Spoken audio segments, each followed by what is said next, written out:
ielts 15. Published by Cambridge University Press and Cambridge Assessment English 2020.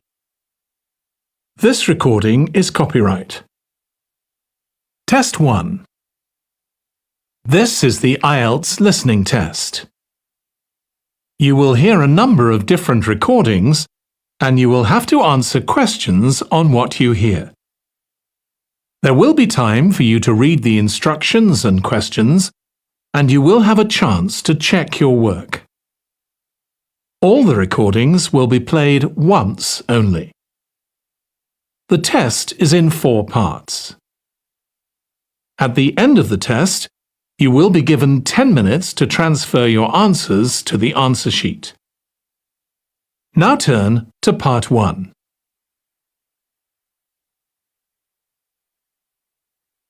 Part 1. You will hear a woman phoning a friend to get information about a job agency. First, you have some time to look at questions 1 to 5.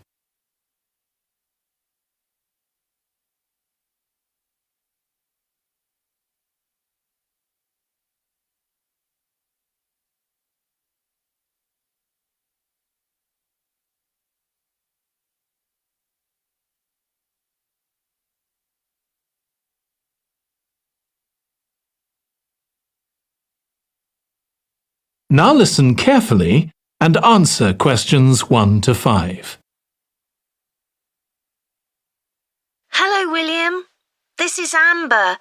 You said to phone if I wanted to get more information about the job agency you mentioned. Is now a good time? Hi, Amber. Yes, fine. So the agency I was talking about is called Bankside. They're based in Docklands. I can tell you the address now. 497 East Side. OK, thanks. So is there anyone in particular I should speak to there? The agent I always deal with is called Becky Jameson. Let me write that down. Becky Jameson. Jameson.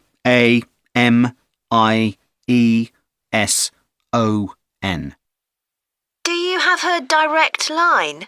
Yes, it's in my contacts somewhere. Right, here we are. 07866 510 333. I wouldn't call her until the afternoon if I were you.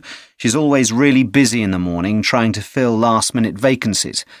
She's really helpful and friendly, so I'm sure it would be worth getting in touch with her for an informal chat. It's mainly clerical and admin jobs they deal with, isn't it? That's right. I know you're hoping to find a full-time job in the media eventually, but Becky mostly recruits temporary staff for the finance sector, which will look good on your CV and generally pays better too. Yeah, I'm just a bit worried because I don't have much office experience. I wouldn't worry. They'll probably start you as a receptionist or something like that. So what's important for that kind of job isn't so much having business skills or knowing lots of different computer systems, it's communication that really matters, so you'd be fine there. And you'll pick up office skills really quickly on the job. It's not that complicated. OK, good. So how long do people generally need temporary staff for? It would be great if I could get something lasting at least a month. That shouldn't be too difficult. But you're more likely to be offered something for a week at first, which might get extended. It's unusual to be sent somewhere for just a day or two. Right. I've heard the pay isn't too bad. Better than working in a shop or a restaurant. Oh yes, definitely. The hourly rate is about £10, $11 if you're lucky. That's pretty good. I was only expecting to get £8 or £9 an hour. Before you hear the rest of the conversation, you have some time to look at questions 6 to 10.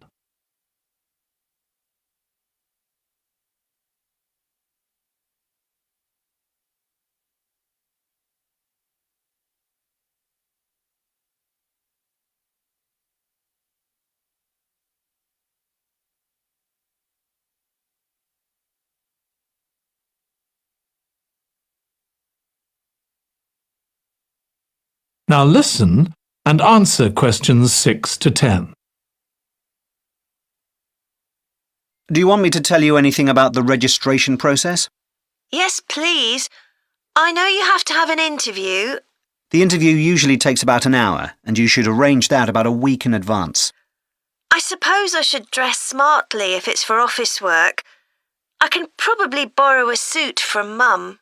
Good idea. It's better to look too smart than too casual. Will I need to bring copies of my exam certificates or anything like that? No, they don't need to see those, I don't think. What about my passport? Oh yes, they will ask to see that. OK. I wouldn't get stressed about the interview, though. It's just a chance for them to build a relationship with you, so they can try and match you to a job which you'll like. So there are questions about personality that they always ask candidates, fairly basic ones, and they probably won't ask anything too difficult, like what your plans are for the future. Hope not. Anyway, there are lots of benefits to using an agency. For example, the interview will be useful because they'll give you feedback on your performance so you can improve next time. And they'll have access to jobs which aren't advertised. Exactly. Most temporary jobs aren't advertised. And I expect finding a temporary job this way takes a lot less time. It's much easier than ringing up individual companies. Yes, indeed. Well, I think I've covered everything. That is the end of Part 1. Part 2. You will hear a woman giving a presentation about a holiday on an island in Britain that her company organises. First, you have some time to look at questions 11 to 14.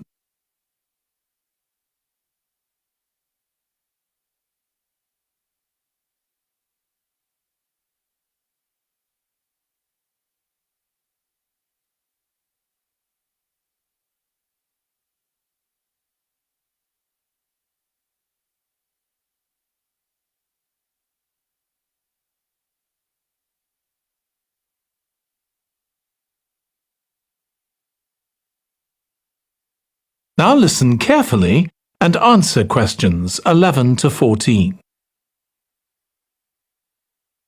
Good morning. My name's Erica Matthews, and I'm the owner of Matthews Island Holidays, a company set up by my parents. Thank you for coming to this presentation, in which I hope to interest you in what we have to offer. We're a small family-run company, and we believe in the importance of the personal touch. So we don't aim to compete with other companies on the number of customers. What we do is build on our many years' experience, more than almost any other rail holiday company, to ensure we provide perfect holidays in a small number of destinations, which we've got to know extremely well. I'll start with our 6-day Isle of Man holiday. This is a fascinating island in the Irish Sea, with Wales to the south, England to the east, Scotland to the north, and Northern Ireland to the west. Our holiday starts in Heysham, where your tour manager will meet you. Then you'll travel by ferry to the Isle of Man. Some people prefer to fly from Luton instead, and another popular option is to go by train to Liverpool and take a ferry from there. You have 5 nights in the hotel, and the price covers 5 breakfasts and dinners and lunch on the 3 days when there are organised trips. Day 4 is free, and most people have lunch in a cafe or restaurant in Douglas. The price of the holiday includes the ferry to the Isle of Man, all travel on the island, the hotel, and the meals I've mentioned. Incidentally, we try to make booking our holidays as simple and fair as possible, so unlike with many companies, the price is the same whether you book 6 months in advance or at the last minute, and there's no supplement for single rooms in hotels. If you make a booking then need to change the start date, for example because of illness, you're welcome to change to an alternative date or a different tour for a small administrative fee.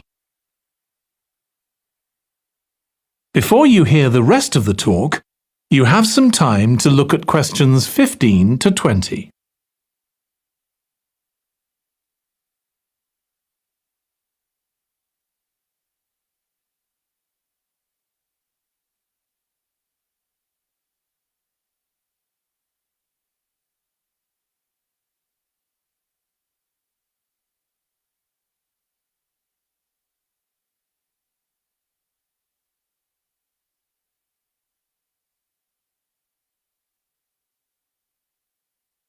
Now listen and answer questions 15 to 20.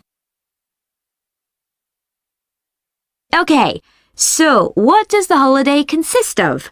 Well, on day 1, you'll arrive in time for a short introduction by your tour manager, followed by dinner in the hotel. The dining room looks out at the river, close to where it flows into the harbour, and there's usually plenty of activity going on. On day 2, you'll take the coach to the small town of Peel, on the way calling in at the Tynwald exhibition. The Isle of Man isn't part of the United Kingdom, and it has its own parliament called Tynwald.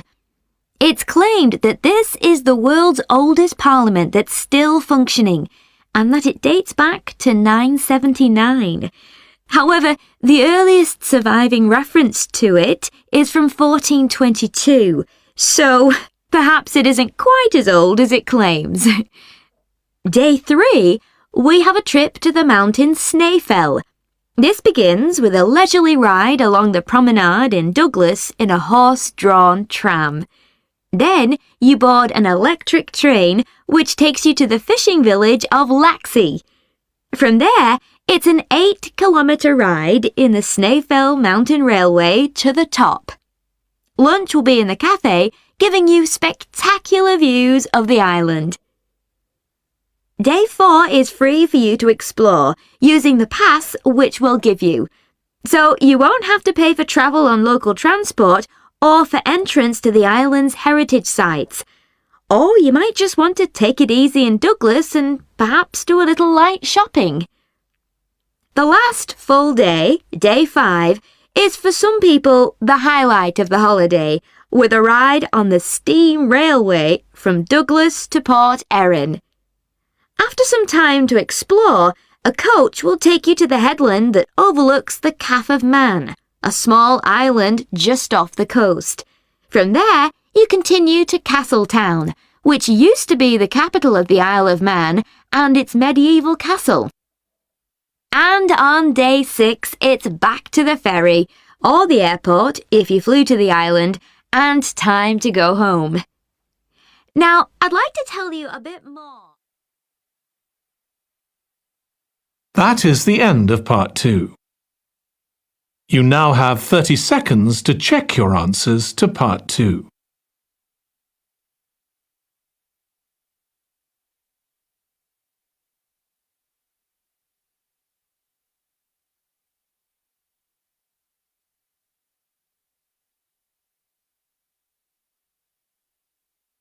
Part 3. You will hear 2 psychology students discussing the effects of the order in which the children in a family are born. First, you have some time to look at questions 21 to 26.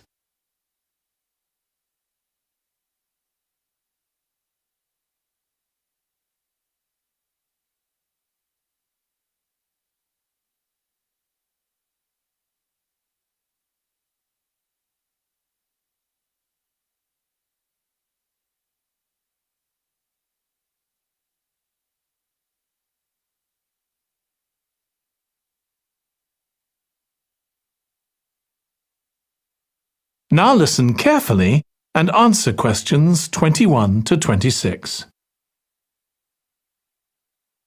Ed, how are you getting on with the reading for our presentation next week? Well, OK, Ruth, but there's so much of it. I know. I hadn't realised birth order was such a popular area of research. But the stuff on birth order and personality is mostly unreliable. From what I've been reading, a lot of the claims about how your position in the family determines certain personality traits are just stereotypes, with no robust evidence to support them. OK, but that's an interesting point. We could start by outlining what previous research has shown. There are studies going back over 100 years. Yeah, so we could just run through some of the typical traits. Like the consensus seems to be that oldest children are generally less well-adjusted, because they never get over the arrival of a younger sibling. Right, but on a positive note, some studies claim that they were thought to be good at nurturing. Certainly in the past, when people had large families, They would have been expected to look after the younger ones. There isn't such a clear picture for middle children, but one trait that a lot of the studies mention is that they are easier to get on with than older or younger siblings. Generally eager to please and helpful, although that's certainly not accurate as far as my family goes. My middle brother was a nightmare, always causing fights and envious of whatever I had. As I said, none of this seems to relate to my own experience.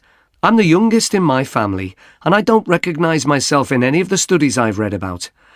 I'm supposed to have been a sociable and confident child who made friends easily, but I was actually terribly shy.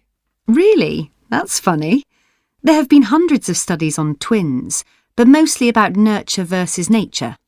There was one on personality which said that a twin is likely to be quite shy in social situations because they always have their twin around to depend on for support. My cousins were like that when they were small. They were only interested in each other and found it hard to engage with other kids. They're fine now, though. Only children have had a really bad press. A lot of studies have branded them as loners who think the world revolves around them because they've never had to fight for their parents' attention.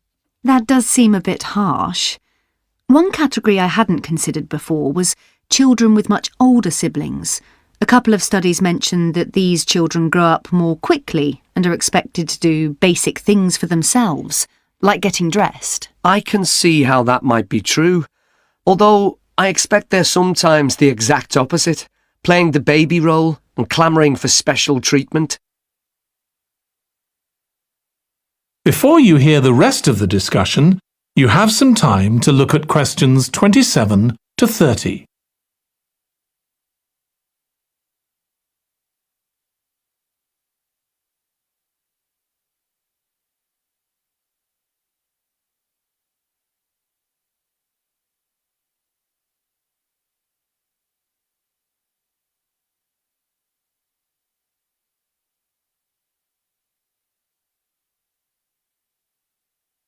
Now listen and answer questions 27 to 30. What was the problem with most of these studies, do you think?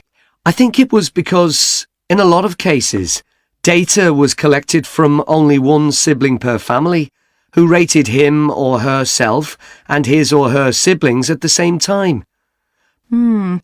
Some of the old research into the relationship between birth order and academic achievement has been proved to be accurate, though. Performances in intelligence tests decline slightly from the eldest child to his or her younger siblings. This has been proved in lots of recent studies. Yes, although what many of them didn't take into consideration was family size. The more siblings there are, the likelier the family is to have a low socio-economic status, which can also account for differences between siblings in academic performance. The oldest boy might be given more opportunities than his younger sisters, for example. Exactly. But the main reason for the marginally higher academic performance of oldest children is quite surprising, I think. It's not only that they benefit intellectually from extra attention at a young age, which is what I would have expected. It's that they benefit from being teachers for their younger siblings by verbalising processes. Right. And this gives them status and confidence, which again contributes in a small way to better performance. So, would you say sibling rivalry has been a useful thing for you? I think so. My younger brother was incredibly annoying, and we fought a lot. But I think this has made me a stronger person. I know how to defend myself. We had some terrible arguments, and I would have died rather than apologise to him. But we had to put up with each other, and most of the time we coexisted amicably enough. Yes, my situation was pretty similar. But I don't think having two older brothers made me any less selfish. I was never prepared to let my brothers use any of my stuff. That's perfectly normal, whereas sometimes... That is the end of part 3. You now have 30 seconds to check your answers to part 3.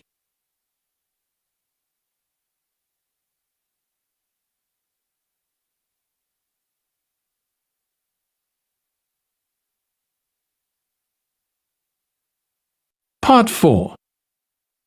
You will hear a student giving a presentation about a type of tree known as the eucalyptus, which is common in Australia. First, you have some time to look at questions 31 to 40.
Now listen carefully and answer questions 31 to 40. Today, I'm going to talk about the eucalyptus tree. This is a very common tree here in Australia, where it's also sometimes called the gum tree. First, I'm going to talk about why it's important. Then I'm going to describe some problems it faces at present.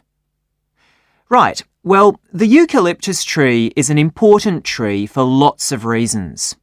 For example, it gives shelter to creatures like birds and bats, and these and other species also depend on it for food, particularly the nectar from its flowers.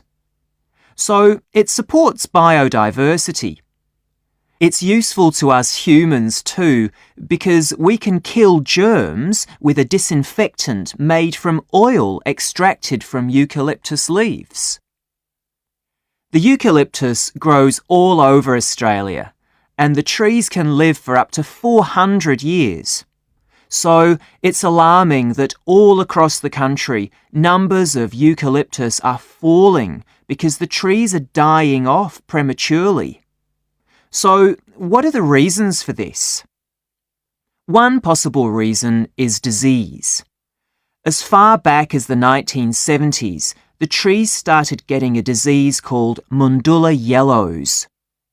The tree's leaves would gradually turn yellow, then the tree would die. It wasn't until 2004 that they found the cause of the problem was lime, or calcium hydroxide, to give it its proper chemical name, which was being used in the construction of roads. The lime was being washed away into the ground and affecting the roots of the eucalyptus trees nearby. What it was doing was preventing the trees from sucking up the iron they needed for healthy growth. When this was injected back into the affected trees, they immediately recovered. But this problem only affected a relatively small number of trees. By 2000, huge numbers of eucalyptus were dying along Australia's east coast of a disease known as bell miner-associated dieback. The bell miner is a bird, and the disease seems to be common where there are high populations of bell miners. Again, it's the leaves of the trees that are affected. What happens is that insects settle on the leaves and eat their way round them, destroying them as they go, and at the same time they secrete a solution which has sugar in it. The bell miner birds really like this solution, and in order to get as much as possible, they keep away other creatures that might try to get it. So these birds and insects flourish at the expense of other species, and eventually so much damage is done to the leaves that the tree dies.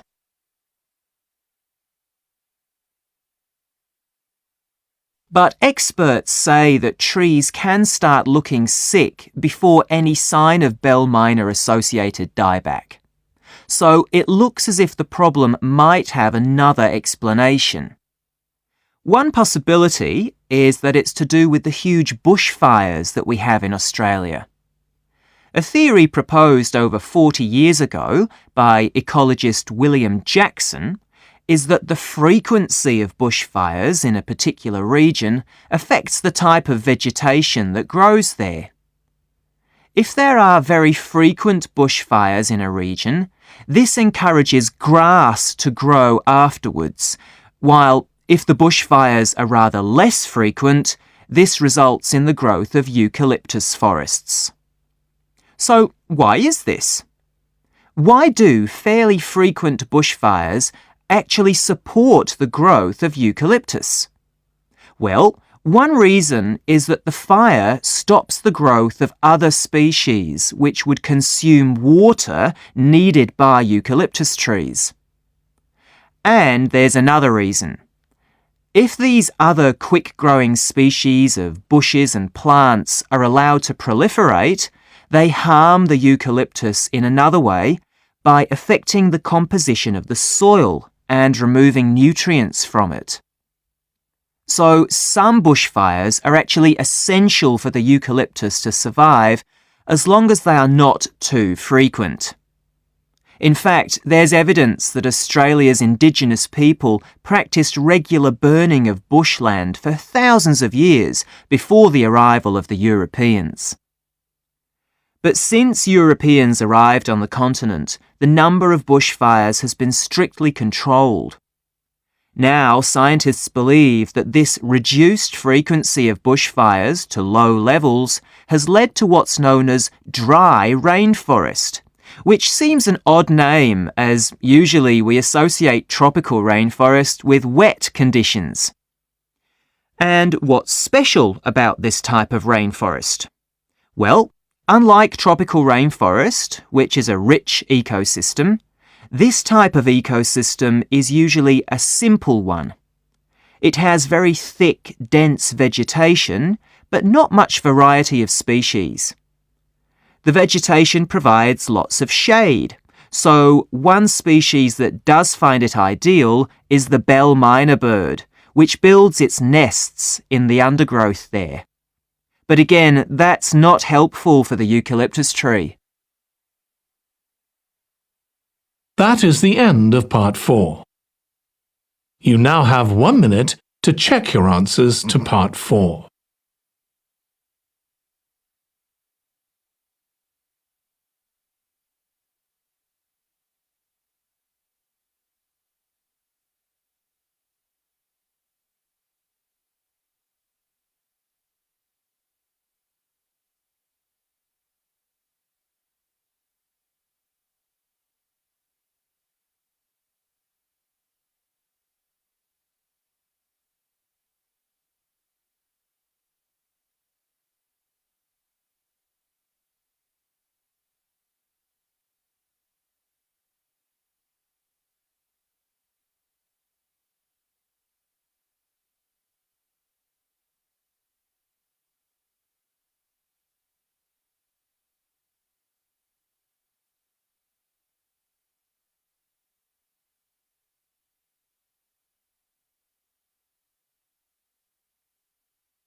That is the end of the listening test.